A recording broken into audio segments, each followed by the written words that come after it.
That didn't happen, you know. So, but I think it's going to, and I think the next 30, 40 years we're going to see some major stuff starting to happen. We're almost in a lull right now in a lot of ways. The economics, the astrology showed back in 2008, 2009, there was going to be a huge disruption in the economic systems of the world, and there was. In fact, we're still not recovered from it.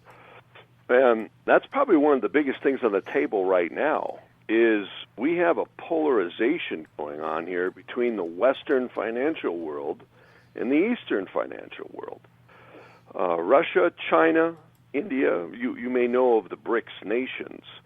Of course, that consists of Brazil, Russia, India, China, and, of course, portions of South Africa. Mm-hmm. You can look this up on the Internet.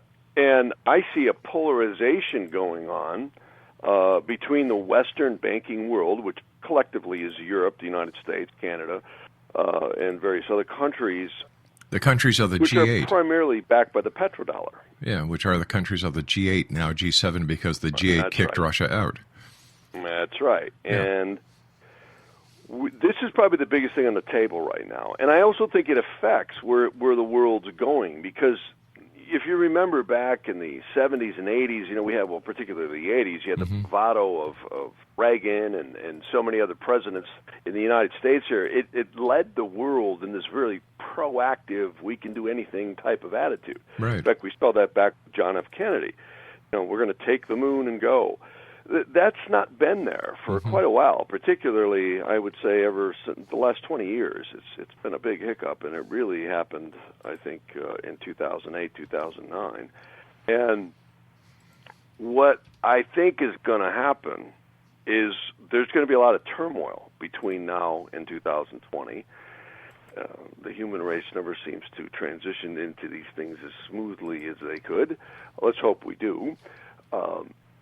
And that's possible too. But I really think if you wanted to put a marker in society or the world, I think 2020 is going to be a major page turner. And I personally don't think the world's going to end. Yeah. I do think we're going to see earth changes, but we've always seen earth changes throughout history. You know what I like about you, Jeff? You're not doom and gloom. You don't sensationalize. You tell it as it is, and that is so refreshing to hear. You know, this is why you're one of the favorites here on the show.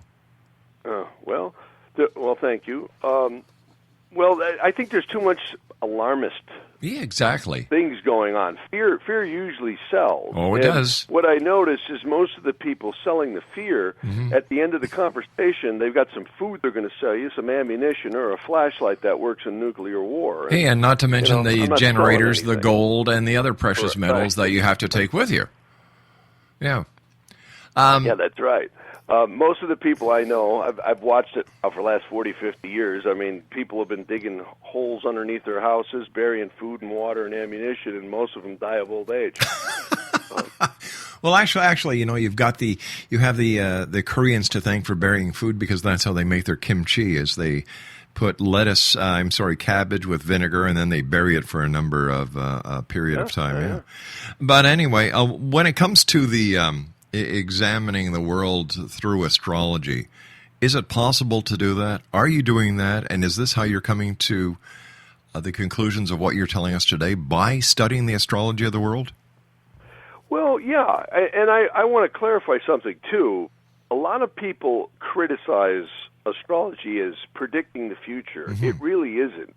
In fact, one of the things that I really get upset with most is modern astrology's pinning the tail on the donkey, saying we're all our sun signs. Like most people, it's safe to say everybody knows their sun sign. They all think they're Tauruses, Aries, or Aquarians, or whatever it is that they are. And many modern astrologers are kind of responsible for that. Linda Goodman was one. Bless her heart, she's not alive anymore. And people will pick up these books and they'll say, "Oh, that's like me." That's right. It is, but I would say, there's millions of people born every month with the sun in a sign, and there's not a single one of them the same.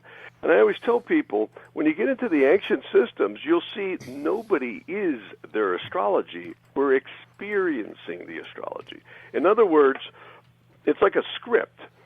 And I like that analogy only because it gives us more power. We're spiritual beings having a physical experience. We're not automatons, controlled by the planets. We're influenced by them, but we're not. We have free will.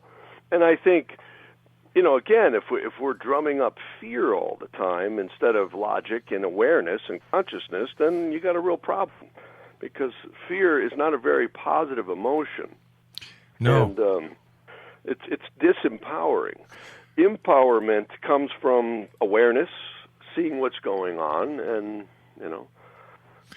I think that people like Sidney Omar and the syndicated columnists and newspapers that put the daily astrology into newspapers are to blame for a lot of the misconception pertaining to astrology. It sells papers, sure. And it's something nice to look up. But I remember as a kid going home and reading the newspaper from the morning to see if the astrology was really right, and 9 times out of 10 it was wrong. Right. Well, I'm not out to promote astrology, but most of the real astrology was electional and also interrogational, meaning that it wasn't your birth chart. You got to remember, back in the prior to the 1700s, almost every emperor, king, general would have a court astrologer right in the kingdom, and they were highly prized. And there's a lot of people, I get a lot of flack sometimes from religious people who are saying, oh, this is the work of the devil, this is not acceptable. And I like to remind them that probably one of the most well-known commentators in the Bible was one of the most respected astrologers in the 11th century. In fact, anybody can look this up. They can look up IZRA. It's called Isra. He's all over the Psalms. He's all over the Old Testament. And he gives commentary on what it means. And to this day, he's in every Bible. And yet he secretly was a court astrologer. And he wrote the Parma Psalter in Parma, Italy. In fact, Napoleon paid an exorbitant price just to get his hands on it. And Jeff, we're going to have to take a break here. I've got my news coming up in about 30 seconds. Sure. Interesting man. This is why he's one of our favorites here at the X Zone, because he doesn't sell doom and gloom. He talks reality. He talks sense, history, puts all the pieces together so that we can have a better understanding. Jeff Harman is our special guest, www.jeffharman.com, and we'll be back on the other side of this commercial break with the news as we continue here in the X Zone with yours truly, Rob McConnell. Don't go away.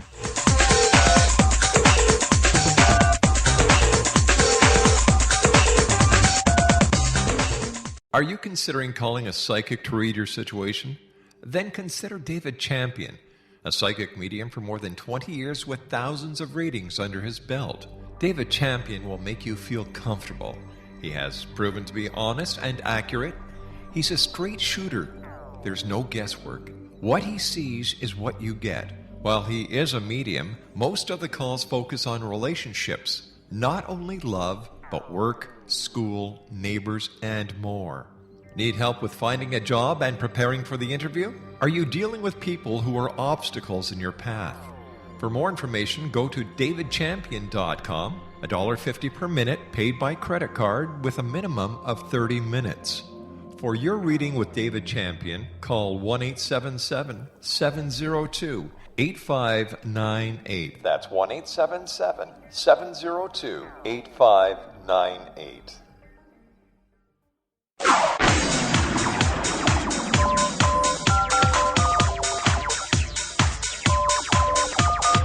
Now you can dial in to listen to the X Zone radio show from anywhere in the world with Rob McConnell 24/7, 365 by dialing 213-401-0080. That's 213-401-0080. If you have a mobile phone or landline, the X Zone radio show with Rob McConnell is now at your beck and call at 213-401-0080. That's 213-401-0080, 24/7, 365.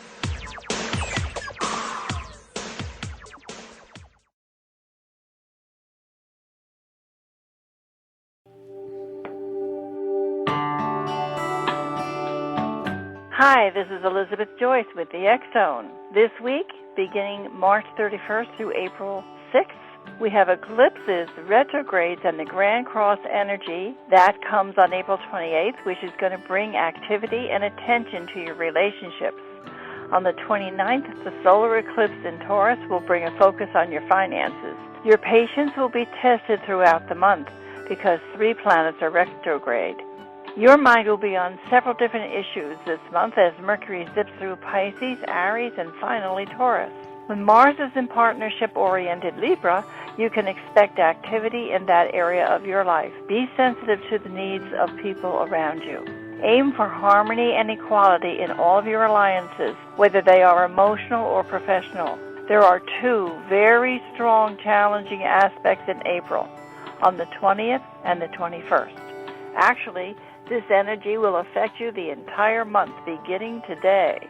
For many, they bring stress, nervousness, a crisis, suffering, a dilemma, or other problems. Be sure to stay alert. Avoid all high-crime neighborhoods and people who have been abusive to you in the past. Since the Grand Cross triggers, the water signs expect lots of April showers. For more information on Elizabeth Joyce, visit her website at www.new-visions.com. Exonation, Jeff Harman is our special guest this hour. His website is www.jeffharman.com. He's an astrological and spiritual consultant, and he's always a most welcome guest here on the X-Zone. How does the astrology for the world in general differ, Jeff, from astrology for the United States this year? Well, you know, I only bring up the United States because it's central to the situation with the world right now economically. Every country has a birth chart. Now, some countries know it, others don't. It depends on how old the country is.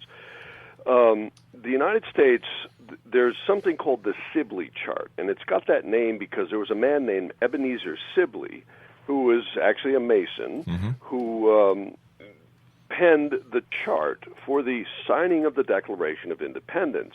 Why that's significant is economically, the petrodollar is pretty much the de facto standard for purchasing energy and oil, primarily oil, in the world. And I think that's central because right now what we have is this Eurasian formation, particularly headed by China and Russia, where they're flushing the international T-bonds, meaning the treasury bills, in massive amounts. In fact, right now what they're doing is they are busily converting much of the treasury U.S. dollar-backed bonds into hard assets, gold, cash, and hard assets. And why this is significant, and it affects Canada too, is if there is a major devaluation in the petrodollar, it's going to affect all of the Western nations that are based upon that.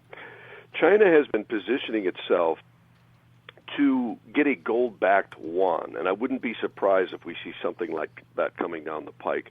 I'm not an economist, but I have a lot of clients who are, and they're very knowledgeable at what's happening.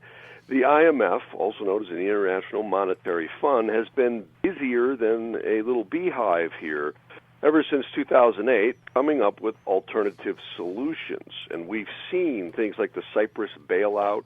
We've seen things like Greece going bankrupt, and, of course, Iceland. The European financial system, from all the sources I have, is teetering right now in a very precarious position. And I don't know if you've heard about this, but there's a global currency reset that's been bantered about behind the scenes that is going on. And there's also been something called SDRs, which are called special drawing rights. So all this economic turmoil that's been going on is, I think, directly related to Ukraine, Crimea, and also a lot of the posturing we've been seeing with China behind the scenes.